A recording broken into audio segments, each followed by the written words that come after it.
Salut, je te souhaite le bienvenu sur cette vidéo. Ici, je vais te partager mon expérience sur l'arrêt de la clope et surtout comment j'ai changé mon rapport à mon addiction intérieurement pour finalement réussir à arrêter. Donc pour te faire un bref résumé, je fumais environ 15 cigarettes par jour de mes 17 ans à mes 23 ans, donc pendant 6 ans, sans compter les nombreux joints et le nombre de clopes en soirée aussi.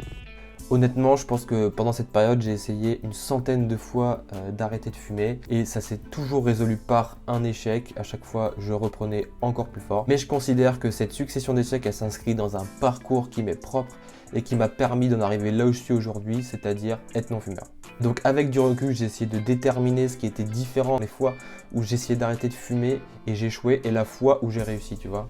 Et je me suis donc rendu compte que ce qui avait beaucoup changé, c'était le niveau de conscience que j'avais sur mon rapport à moi-même, à ma santé, à ma vie, et donc aux véritables raisons qui faisaient que je voulais arrêter de fumer. Du coup, j'ai décidé de sélectionner 5 points qui ont été très importants pour moi dans ce processus d'arrêt. Juste avant de commencer, je tiens à préciser que je fais cette vidéo juste pour partager mon expérience avec du recul, que je tiens pas du tout à dire que j'ai une solution pour arrêter parce qu'au final c'est vraiment un parcours très personnel et donc si vous vous reconnaissez un petit peu dans ce que je vais énoncer, que ça fait sens avec ce que vous ressentez et que du coup ça vous aide, et ben ce serait super. Du coup la première chose qui a vraiment eu un impact sur moi, c'est quand je suis tombé sur la citation d'Albert Einstein qui dit « La folie c'est de toujours faire la même chose et de s'attendre à des résultats différents ». Franchement, ça paraît un peu simple dit comme ça, mais cette phrase, elle a eu un énorme impact sur mon rapport à ma responsabilité vis-à-vis de mon addiction. Quand j'ai entendu ça, ça m'a permis de me rendre compte que, en fait, si je me sentais totalement victime par l'addiction au tabac, je me sentais impuissant, et ben en fait, c'était totalement que de ma responsabilité. Et donc que le malheur qui découlait de cette situation n'était que de ma responsabilité. La deuxième chose qui m'a permis d'arrêter, c'est quand je me suis centré sur moi pour mettre au clair ce qui me dérangeait dans le fait de fumer.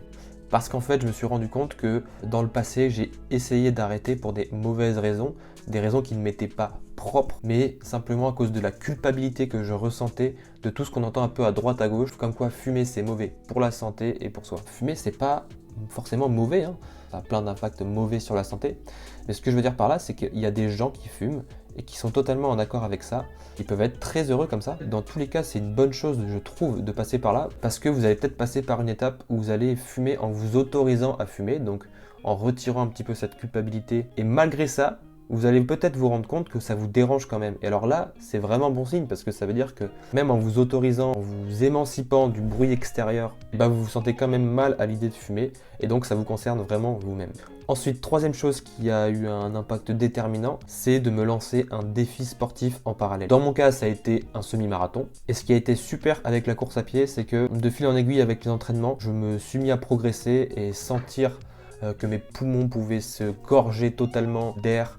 C'était vraiment quelque chose de très motivant. D'un côté, je me disais si je vais refumer, bah, je vais gâcher totalement tout ce défi. La quatrième chose qui m'a beaucoup aidé, mais ça c'est vraiment propre à mon histoire personnelle, c'est que j'ai perdu un proche de ma famille qui est décédé du cancer du poumon alors qu'il avait 60 ans. Il avait fumé de ses 20 ans à ses 30 ans environ et il avait une hygiène de vie franchement correcte. Donc en fait, le fait de côtoyer la mort de près comme ça m'a permis de me projeter un petit peu sur ma propre mort. Et donc je me suis dit, mais en fait, ressentir cet effet du manque quand tu arrêtes de fumer, franchement, c'est tellement rien par rapport à ce que je vais ressentir quand moi, je vais mourir du cancer du poumon à cause de la clope à 60 ans, que j'aurais construit tout un tas de choses que je voudrais continuer à vivre, que je vais regretter énormément et finalement souffrir énormément, puis finir par mourir. Et enfin, la dernière chose qui m'a vraiment aidé, c'est de ne pas côtoyer des fumeurs, malheureusement. Si vous avez des amis qui fument proche de vous, eh ben, il va falloir arrêter de les voir, du moins les voir moins souvent. Parce que le problème, c'est que quand on est dans une phase d'arrêt, on est super vulnérable. Il y a une vulnérabilité de l'envie de fumer, mais il y a aussi un autre type de vulnérabilité, c'est que quand on côtoie des gens qui fument, les gens fument, ça leur paraît tout à fait normal, et ils sont pas là en train de vous dire « Ouais, mais tu sais, je me sens mal de fumer, je culpabilise, j'aimerais bien arrêter. » Donc vous les voyez sereins, comme ça, en train de fumer et de kiffer. Et le problème, c'est que ça peut très facilement remettre en question pourquoi vous arrêtez de fumer. Parce que quand vous les voyez, vous ne vous sentez plus trop en danger finalement. Mais dites-vous bien que dans ce lot, il y en a certainement aussi qui sont très mal à l'aise avec le fait de fumer et qui n'arrivent pas à s'en sortir avec l'addiction. Du coup, pour finir, j'aimerais dire qu'arrêter de fumer, ça m'a pris vraiment longtemps. J'ai essayé plusieurs fois et je pense pas que ce soit une si mauvaise chose finalement. Parce qu'au final, il faut pas oublier que tout ce qui compte, c'est tout ce qu'on a accumulé sur une certaine période. Donc tu vois, imaginons sur un an, t'as fait que fumer non-stop, ou alors sur un an, t'as arrêté 2 semaines, 5-6 fois par-ci par-là, et ben ce sera beaucoup mieux ce deuxième schéma, tu vois. Parce que en plus d'avoir essayé d'acquérir de l'expérience dans le fait d'arrêter, tu t'es un petit peu moins détruit.